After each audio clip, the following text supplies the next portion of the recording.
banget sih. Uh, Mungkin ada tips tentang kan Elisa bilang kan kalau misalnya Elisa itu emang udah sering mendapat penolakan terus jadinya kayak kebiasaan gitu ya. Ya gimana ya ngomongnya, tips kayak biar tetap semangat gitu gimana ya, kayak kan kamu tadi bilang jangan nyerah gitu ya. Bisa kasih tips gak gimana biar jangan menyerah? Because some people I think kalau udah kayak nggak dapat beasiswa sekali ya udah kayak oh ya mungkin jalanku kayak aku kerja gitu. Kapan kita bisa tahu sih kalau kita harus udah gitu mungkin? Ya ini juga pertanyaan sulit sih.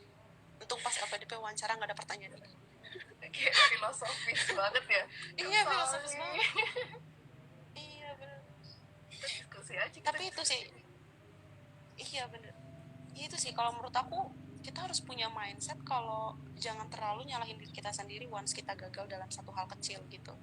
Jadi kayak itu sih penting banget ngerasa kalau misalkan kalian gagal, kalian ditolak, kalian gak, itu bukan berarti kalian gak layak. Boro-boro gak layak, bukan berarti kalian bodoh. Itu tuh kayak it's just a matter of jodoh nggak jodoh gitu loh. It's just a matter jodoh nggak jodoh. It's just a matter apakah ini baik buat kamu, apakah ini baik buat kamu gitu. Jadi jangan pernah ngerasa gak layak, ngerasa kurang hanya karena ditolak. Again, penolakan tuh something common, something normal. Gak ada hubungannya sama seberapa bagus kalian. I think I can summarize this. Don't take it personally, gitu gak sih? Ya, itu juga penting. Ya benar. It could be like that. Don't take it personally. Jadi semangat lagi aku, yeay, nice.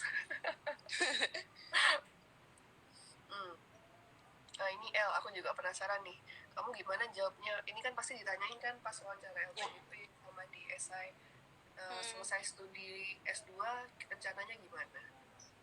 Ya, again, aku juga selalu emphasize sih ke teman-temanku yang suka nanya kayak emang kalau misalkan kita mau daftar beasiswa kita tuh kayak harus bikin pokoknya habis lulus ini aku akan bangun ini, aku akan jadi CEO ini, aku punya startup ini. Well, I don't think so gitu. Kayak aku tuh sesimpel waktu ditanya research plan aku dan apa ya kontribusiku ke Indonesia, aku sesimpel cuma kayak sekarang tuh deteksi mikroba patogen di seafood utamanya di udang itu masih lama banget, masih pakai PTC, itu waktunya lama, butuh lab yang banyak. Aku kayak pengen cuma minimize itu jadi lebih sedikit lebih efisien kalau kita punya alat yang canggih gitu. Dan di Belanda di Wageningen itu sekarang lagi ngedesain itu, dan akan lebih baik kalau misalkan kita sebagai negara maritim bisa juga tuh ngembangin alat itu di Indonesia. Kita akan bisa menghemat banyak apa. Jadi menurutku sih kalau aku lebih tipe orang yang kecil spesifik tapi terukur daripada yang something big tapi sebenarnya kita juga masih abu-abu banget gitu itu apakah itu tercapai atau enggak. So it doesn't have to be something big always, guys. Oke. Itu menarik banget sih, that's very nice. Soalnya kayaknya kita kebalikan gitu, El. I mean, Oh ya. aku waktu itu kayak ya lebih ke karena aku masih nggak tahu gitu pengen spesifik di mana, jadi kayak I use something big gitu, kayak memperbaiki sistem kesehatan kayak gitu loh. Which is good.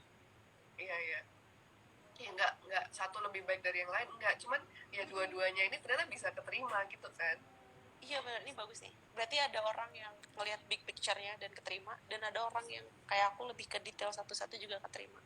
So itu guys buat teman-teman bisa jadi opsi. Dan itu Elisa spesifik banget sih emang.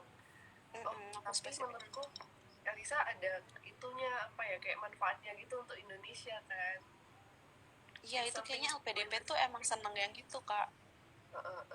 Kalau ngelihat pattern LPDP seneng cari-cari orang yang tahu gitu loh kontribusinya di Indonesia lagi butuh apa.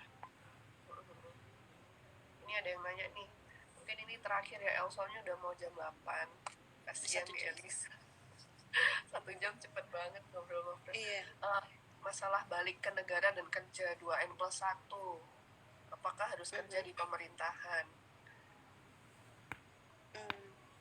Oke, nanti Kak Salim boleh tambahin atau koreksi ya kalau aku salah. Tapi setahu aku nggak harus di pemerintahan sih. Anything kalau kalian menjadi wira swasta justru bagus ya. PDP tuh sekarang lagi ngembangin banget. Bahkan ada skema sendiri buat yang entrepreneur gitu.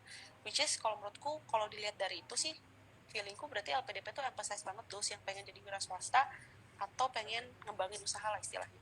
Jadi it doesn't have to be di pemerintahan. gitu kalau dari aku.